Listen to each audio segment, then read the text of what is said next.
Então, temos aqui o modelo relacional e vamos rever aqui este modelo, porque vocês vão precisar de, aqui em base de dados 2, de fazer também um modelo, hum, eh, não é só relacional, mas pronto, depois já vemos. Ok, então a gente sabe que o modelo de entidade de relacionamento é para modelar eh, os dados e os relacionamentos que temos entre esses dados e também os atributos eh, dos objetos que a gente está a modelar. Eh, eh, Vocês todos se lembram do que é um- uma tabela ou uma entidade. Neste caso aqui já tenho tabelas e certamente ainda se lembram dos conceitos de aqui de uns campos importantes. Alguém sabe dizer que nome é que terá este campo que aqui está, o débito nó na tabela dos empregados? Será uma É uma chave, questão estrangeira. chave É o estrangeira, estrangeiro. exatamente. E aqui nos departamentos, este aqui será uma. Mais chave Chave primária. primário. Exatamente. Pronto. É isso, são estes conceitos que a gente está aqui a rever rapidamente. Ahm, Pronto, a Oracle adota este método, o case método. Nós usamos o SQL Developer, portanto, quando se desenha, já está com esta notação, que é o que temos aqui, está bem? Só para rever, temos aqui o modelo lógico e o modelo relacional, o modelo físico. O modelo lógico é um modelo genérico que depois pode ser implementado em qualquer base de dados. Aqui o modelo relacional já está definido neste caso, para o Oracle, usando SQL Developer. Neste modelo lógico, o que é que temos? Temos aqui o nome da entidade, temos só os nomes dos atributos, não temos os tipos de dados. Embora haja outras ferramentas case que mostram alguns tipos de dados.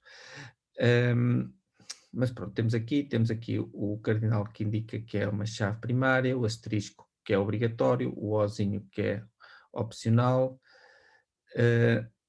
e temos aqui o relacionamento, neste caso, que é de um para muitos, portanto, um departamento tem vários empregados. O que é que temos aqui mais?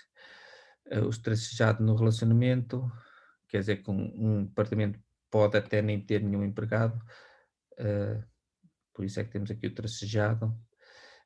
Deste lado temos o traço contínuo, que significa que o empregado tem sempre que ter um departamento. O facto de, no lado do muitos, ter o traço contínuo vai fazer com que depois, quando isto é implementado, apareça aqui a chave estrangeira como sendo obrigatória. Está bem? Portanto, o traço contínuo significa que a chave estrangeira é obrigatória. Reparem que o que é que dizia este relacionamento? Era que um empregado tem que pertencer a um departamento. Pondo obrigatório significa que a chave estrangeira tem que ser preenchida e, portanto, ao ser preenchida, na tabela dos empregados está-se a obrigar que aquele empregado, de facto, tenha ali o código do departamento que vai ligar à tabela do departamento e, portanto, o traço contínuo claramente depois se transcreve aqui como sendo obrigatório. Se fosse um tracejado, já não estava obrigatório. Reparem que a notação dos opcionais no modelo relacional não é por os, é simplesmente não ter nada. E aqui a chave primária fica com P e a chave estrangeira com F. Tá? E também no modelo relacional, como já estamos aqui para o oráculo, já temos aqui os tipos de dados que são usados no oráculo e também indicações das chaves primárias e chaves estrangeiras. E tenho aqui também o exemplo da leitura, portanto este slide acaba por ter aqui estas informações todas que são importantes. Ok, pronto, depois a gente já sabe que no modelo entidade-relacionamento temos entidades e temos os relacionamentos e também os atributos que caracterizam as entidades. Hum, Quando vocês estão a desenvolver o modelo ER, devem começar por desenhar as entidades, pelo menos os retângulozinhos. Depois, quando se desenha as entidades, sempre se põem lá 2 ou 3 atributos, nomeadamente da chave primária e mais um ou outro.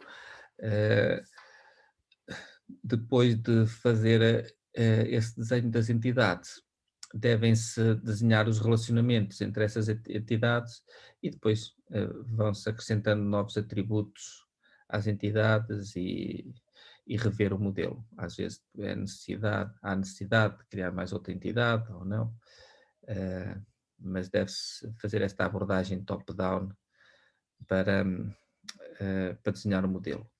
Eu digo top-down porque a gente vai primeiro desenhar as entidades, relacionamentos, só depois os atributos. Em vez de estar a desenhar logo uma entidade com todos os atributos, tudo perfeitamente definido e depois outra entidade. Portanto, eu acho que muitas vezes, para ajudar a pormos as nossas ideias em ordem, desenhar ali uns retângulos com as entidades e uns riscos para os relacionamentos, aquilo ajuda a gente a compreender o problema e a afinar o nosso modelo. Pronto, também aqui uma definição desses conceitos, nomeadamente o que é identidade, que é um aspecto importante, que vocês já sabem, de facto são aquele conjunto de coisas que têm características idênticas e que necessitamos de guardar informação, não é? Como sendo pessoas, automóveis, ou cidades, códigos postais.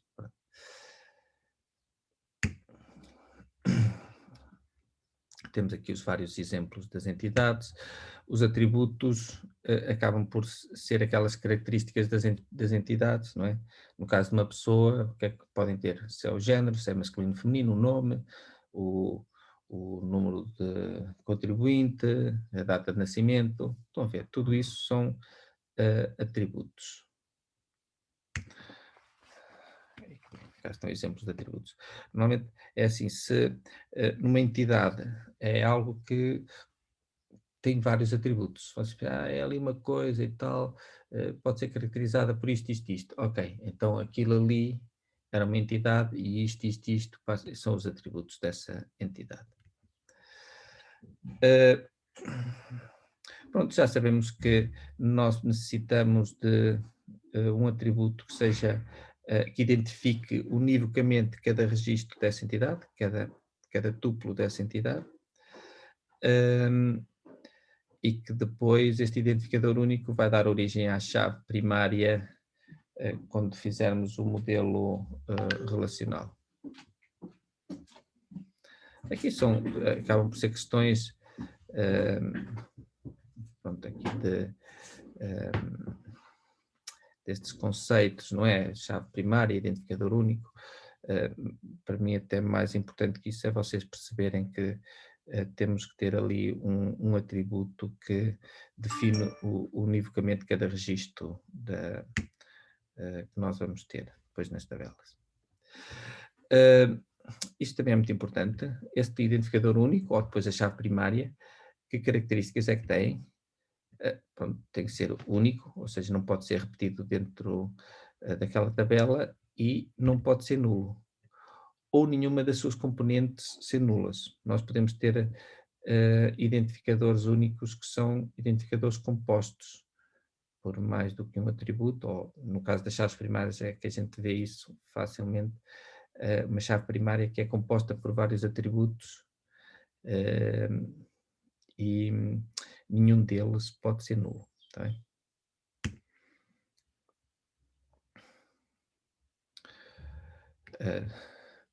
Também já sabem que os identificadores únicos,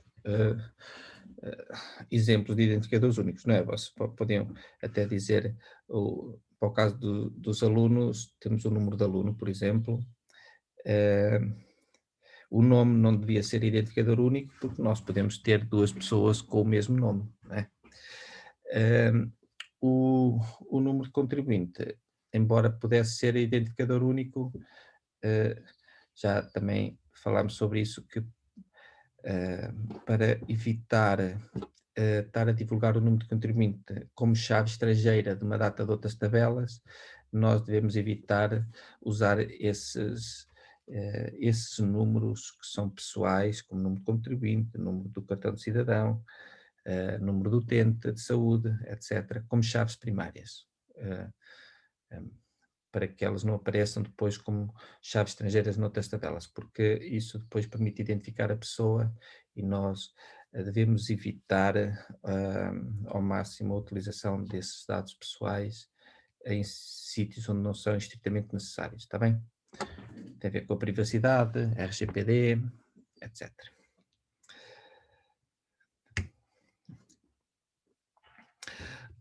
Ok.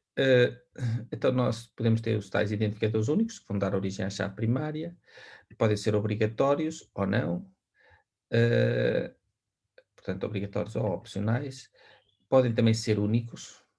eh, por exemplo, imaginemos que eu tenho o aluno, tem um número de aluno que é o identificador único, e depois também tem o número de contribuinte. Ora, o número de contribuinte, embora não seja o identificador único, é um atributo que é único. Não vai haver dois alunos com o mesmo número de contribuinte. Então, nós devemos pô-lo como único. Quando passamos para o modelo relacional, já vamos ter chaves estrangeiras que normalmente não são representadas no modelo lógico, está bem? Nós também podemos ter atributos autoincrementados, agora o Oráculo, a partir da versão 12, já permite isso. São atributos que tipicamente são usados como chaves primárias e que sempre que a gente acrescenta um registro, ele incrementa o valor relativamente ao último que foi usado.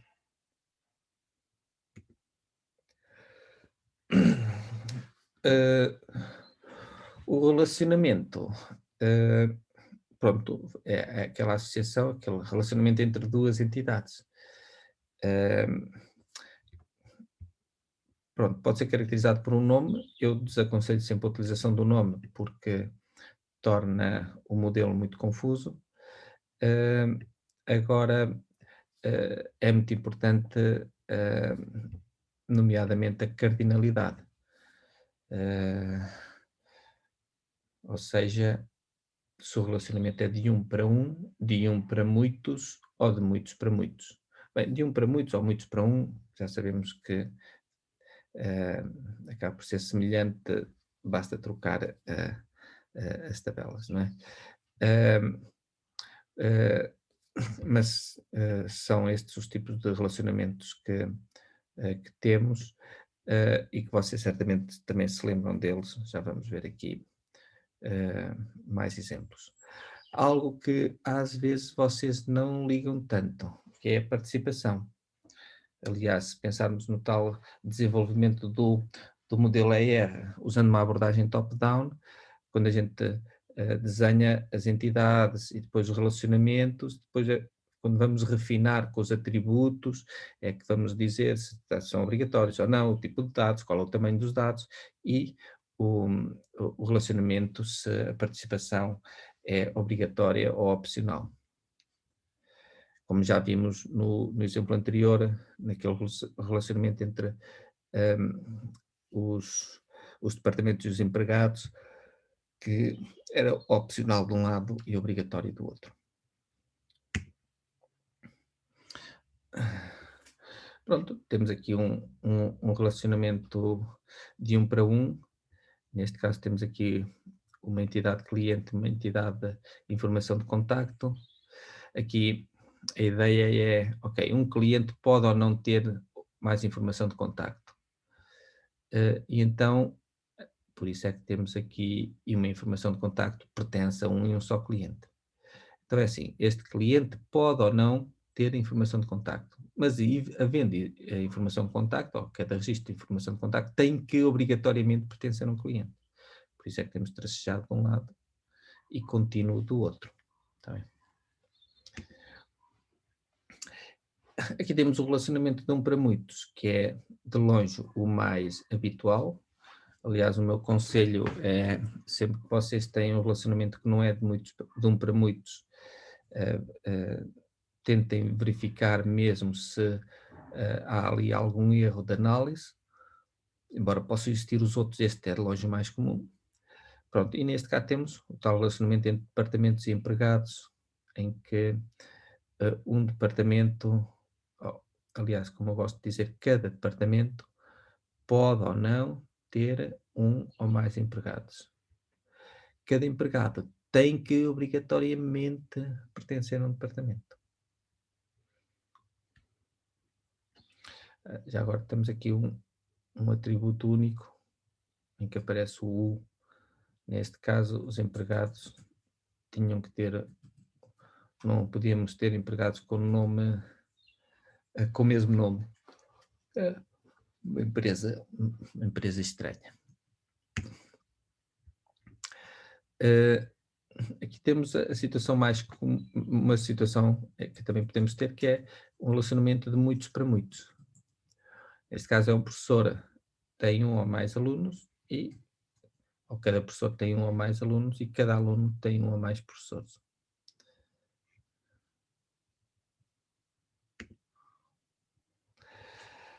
Uh, Pronto, nós fazendo um modelo lógico, que é com os retângulos de cantos arredondados azuis, no caso do SQL Developer, depois ele converte-os automaticamente, quando a gente quiser, para o modelo relacional, que é os retângulos amarelos de esquinas vivas. Já sabemos que as entidades tipicamente vão dar origem a tabelas, depois os atributos são os campos das tabelas, ou as colunas das tabelas, e os relacionamentos que aparecem desenhados com aquelas risquinhos com os pés de galinha, depois dão origem às chaves estrangeiras, está bem?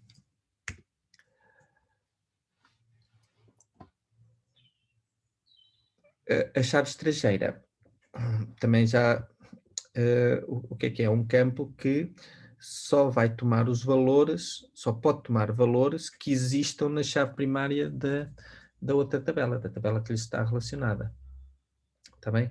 Ou seja, se tenho uma tabela que tem a lista das cidades de Portugal, e se eu, na tabela dos alunos, por exemplo, eu quero colocar de onde é que são, eu só posso pôr cidades que pertençam àquela tabela das cidades de Portugal. Ou seja, um aluno que fosse do estrangeiro, eu não conseguiria lá pôr a cidade, porque não fazia parte da lista de cidades que estavam relacionadas, está bem?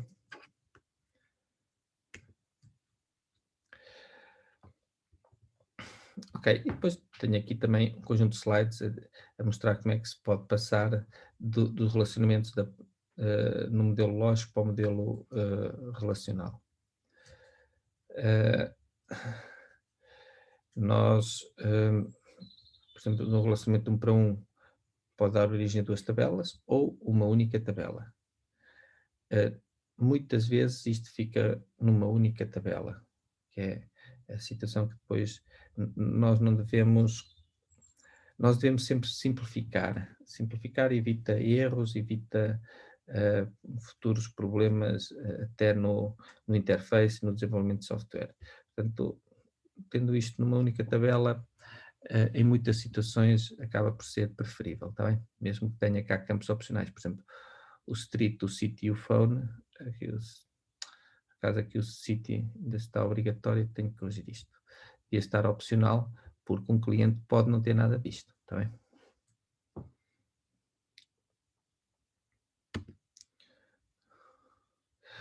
Ok, aqui no relacionamento de 1 para muitos, são duas tabelas, está tipicamente também a origem a duas tabelas, já duas entidades, a origem a duas tabelas.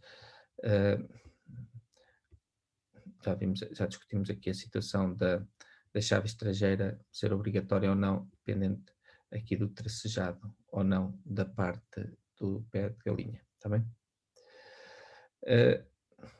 A parte que está ligada ao lado um, para mim, isto devia estar sempre como contracejado, porque obrigar que um departamento tenha obrigatoriamente sempre empregados, pode ser muito difícil de conseguir hum, forçar a que isso aconteça, não é?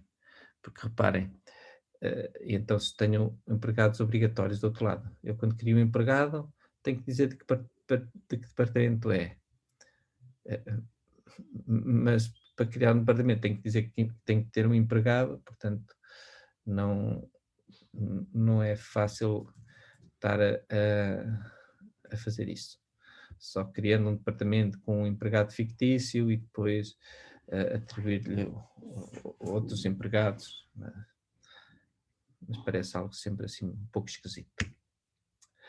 O relacionamento de muitos para muitos. Tenho aqui o tal exemplo entre o professor e o estudante, que vocês sabem que vai dar origem sempre a uma tabela de ligação, uma tabela que, em que pelo menos as chaves primárias das outras duas tabelas fazem parte dos atributos desta tabela de ligação. Nós podemos ter uma situação deste género, em que a chave, os únicos atributos da tabela de ligação são as chaves estrangeiras eh, que vêm das chaves primárias das outras tabelas e que no seu conjunto formam uma chave primária composta. Eu já falei nisso anteriormente, aqui temos claramente um exemplo de uma chave primária composta, composta por dois atributos. Lembrem-se que as características de uma chave primária é que não tem que ser única e nenhuma das suas componentes pode ser nula. Portanto, eu não posso ter nenhum registro em que o teacher ID teacher ou o student ID student seja nulo. Tá bem? Pronto. Agora, quando nós passamos desta situação do modelo lógico para este no modelo relacional, podemos fazer isto de duas maneiras. Uma é esta. Aliás, eu até tenho-as aqui identificadas. Uma é esta, em que a chave, o conjunto das chaves estrangeiras formam a chave primária. Neste caso, obriga a que não possa haver repetições. Aqui até é uma situação em que temos aqui a venda de um produto numa fatura. Significaria que aquele mesmo produto naquela mesma fatura não possa aparecer duas vezes, o que muitas vezes não é realista. Por exemplo, se for a um supermercado não se aplica isto. Porquê? Porque eu posso comprar naquela mesma fatura ou naquele mesmo talão de compra, aplica-se na mesma, não posso comprar leite. Aliás, o que posso fazer é, eu compro leite, depois compro batatas fritas, depois volto a comprar leite. Sim, eu posso ter isso numa fatura. Ora, neste modelo que eu aqui vos estou a mostrar, isso seria impossível, porque para a mesma fatura eu não posso ter também o mesmo produto duas vezes, porque vai contra as regras da chave primária. Numa situação deste género, o que é que uma pessoa tem que fazer? Temos que criar uma chave sintética, um ID. Então, as chaves estrangeiras que vêm das outras duas tabelas são só chaves estrangeiras. E neste caso que aqui temos, já podemos aplicar aquela situação do lado do supermercado. Porquê? Se eu posso comprar para aquela mesma fatura, posso ter o leite, depois para a mesma fatura posso ter as batatas fritas, depois para a mesma fatura posso voltar a ter o leite. Porquê? Porque a chave primária não tem nada a ver com isto. É um campo que não depende da fatura nem dos produtos. Ok, também poderíamos ter um relacionamento recursivo, embora nós em base de dados 2 a gente não lide com isto. Neste caso, se bem se recordam, era aquela situação do empregado e o seu supervisor, ou dizendo de outra maneira, um supervisor pode ter vários um supervisor que também é um empregado pode ter vários empregados a seu cargo. E pronto. Eh, e também temos aqui entidades fracas em que não tem chave primária e a chave primária só existe e é igual à chave primária da entidade identificadora.